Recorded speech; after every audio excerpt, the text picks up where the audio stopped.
So yun mga kalapatids, day 1 ng pag-renovate natin ng ating flyer slope mga kalapatids. Ito nga yung natagdag. Ayan o. Bali nag-welding tayo mga tropa. At yung space na to, ayan, ayun na yung nagawa natin. Ngayong araw lang to mga tropang kalapatids. Ano? Ito nga lang yung una nating pagkagawa dyan. Itong harap na to, tapos ito lang yung dati pa na size ng loft, which is 4x4 mga tropang kalapatids. Ano? At ngayon nagdagdag nga tayo ng bali 2 feet inadagdag natin. Ayan o. Ako nga lang yung nag-welding mga kalapatids. Ayan yung loft natin.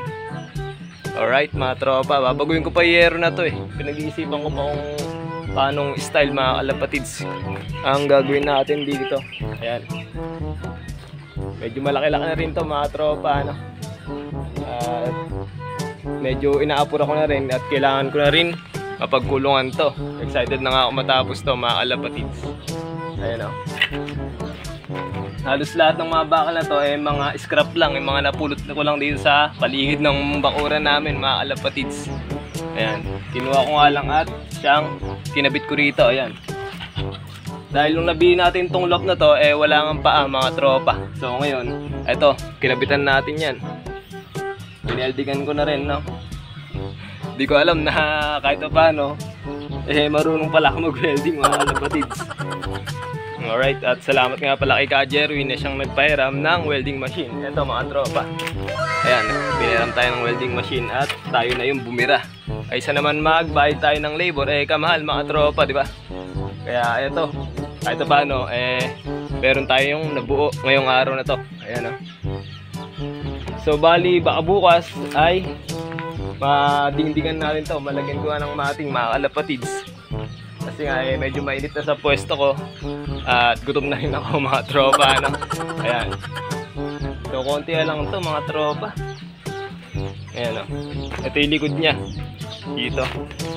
Ayan yung pinakalikod. Ito nga yung dati niyang sukat mga tropa, yung 4x4. Ayan, hanggang dito lang yon. At ito nga angle bar na kinabit natin. Ito mga kalapatids. Ayan, mga angle bar na dinagdag natin. Kasi nga walang square bar. Pero kung merong square bar gaya na to, ito na ikakabit sana natin kaso wala akong mabili. Meron daw sa bayan pa, kaya di na ako lumayo. Ito na nga libili natin sa halagang 300 lang. Isang tiwayway ng tawag dito, angle bar mga kalapatids. Ano? Ayan.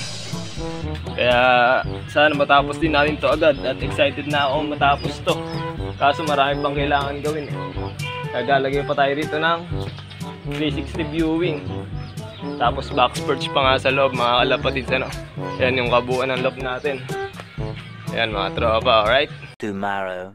So eto mga kalapatids, ang day 2 and day 3 loft renovation natin. Ayan, sa ating ginagawa ngang loft. Eto mga tropa, yung update. Ayan. Ayan mga tropa, tingnan nyo naman, meron ng yero. Bali nung day 2, eto pa nga lang pala yung naikabit natin. Ayan, kahapon mga tropa. Bali nadingdigan natin itong gawing gilid, tsaka tong likod. Ayan. Ayan mga tropa. At dito naman sa gawing harap mga kalapatids, ayan, inarahan ko rin to. Tsaka dito. Ayan. Yun ang ginawa natin kahapon. Tsaka tong sahig. Pero na ring mating to mga kalapatids. Nilagyan ko nga lang muna ng tiles. Kasi nga nagkakabit kanina ako ng yero. Ito ang ginagawa natin ngayong tanghali. Nabubungan natin yung loft natin. Ayan, pasilip ko sa inyo ha. Yung ating loft dito sa loob. Ayan mga tropa. Ayan, naikabit natin bubong. Kasi nga mga tropa, pag hindi ko ito binago, nakayuko tayo. Kaya ito, tinaasan natin. Ayan. Nag-welding tayo dito ng angle bar tsaka ng square bar para dito sa yero natin. Tapos yung mga flat bar, nagaling din dito. Ayan, ginamit din natin. Ayan mga tropang kalapatids. So. Alright, kulang pa tayo ngayon ng yero para dito sa pinakaharap ng loft natin. Ito yung pinaka side nya, side view nya mga tropa. Ayan. Yan yung loft natin ngayon, no? Napakaganda mga tropang kalapatids. Oh. Ayan. So konti lang at matapos na rin natin to. Kulang lang talaga tayo ng materyales sa ngayon eh. Di ba, napakaganda mga tropang kalapatids, no? Kaya abangan nyo pagka malapit-lapit na rin ito matapos, lalagyan natin dito ng pinaka 360 viewing mga tropa. Ayan yung loft natin ngayon, no? Day 2 and day 3. Yan ang nagawa natin. Bali pangatlong araw ng paggagawa natin. Ayan na ang naging resulta mga kalapatids. Ayan. Bali ang hindi ko pala naikakabit dito ay yung pintuan natin, na which is yung pintuan talaga ng loft na to nung nabi natin. Ito mga kalapatids. So, ayan. Kakabit natin to. Pero wala pa akong bearing para gawin natin tong sliding door mga kalapatids. Dito natin lalagay yan sa pwesto na to. Yan, dyan sa side na yan. Diyan nakakabit yan. Para di-slide na ganun, hindi maabali ibon natin. Lalo maglalagay tayo dun ng box perch sa bandang likod. Ayan mga tropa. Medyo malaki-laki na rin to para sa akin, no? Kaya salamat sa mga tropa natin na mga nag-share ng mga loft. Kaya yun, kumuha tayo ng mga idea at eto yung nagawa natin. Ayan, kaya konti na lang to. At matapos na rin natin mga kalapatids, no? Kaya abang-abang lang. Alright.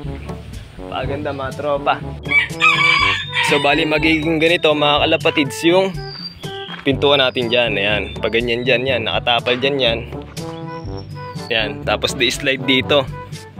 Ayan, i-slide natin na pagawin yan. Kukuha muna ako ng bearing para maikabit natin tong pintuan nila. Lang, konti na lang to. Tapos tong taas, baka mating o liso na lang ikabit ko dyan. Para masecure na rin natin loft natin. Tapos the rest ay nangalangero sa harap.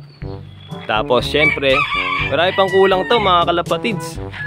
Lalagyan pa natin to ng viewing cage tsaka 360 aviary dito sa gawing harap. Yan, medyo malaki-laki to mga tropa, ano? Kasyang-kasya yung mga kalapati natin. Mahigit 50 siguro kasya rito eh. Alright, lalagyan pa natin syempre ng mga B-perch tsaka box perch sa loob. Tapos ito nga yung pinaka progress ng sahig na dinuktong natin. Ayan, mga kalapatids, oh. Naka-welding lahat yan. Mga pinul-weld ko lang. Ayan, nakairam ulit tayo ng another welding machine dyan kay Kachi ito. Kasi nga, kinuha na ni Kachi Herwin yung kanyang welding machine mga tropa. Buti lang marami tayo na paghihiraman ng mga ganyang gamit, no? Ayan, salamat sa mga tropa natin, nakakilala natin dito. Ayan, tapos doon sa aming ibubong nga, ayan, pinag-i-repeat ko lang yung mga flat bar para sa yero natin ay tumibay. Ayan.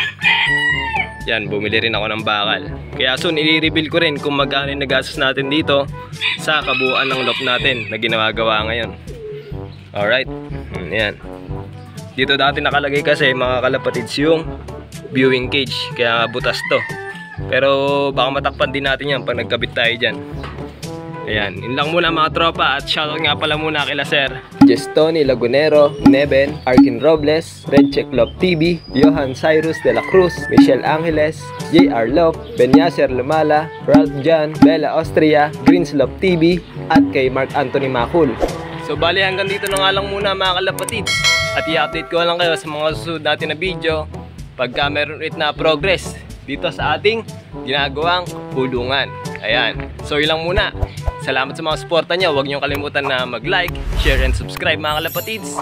Ingat and peace out.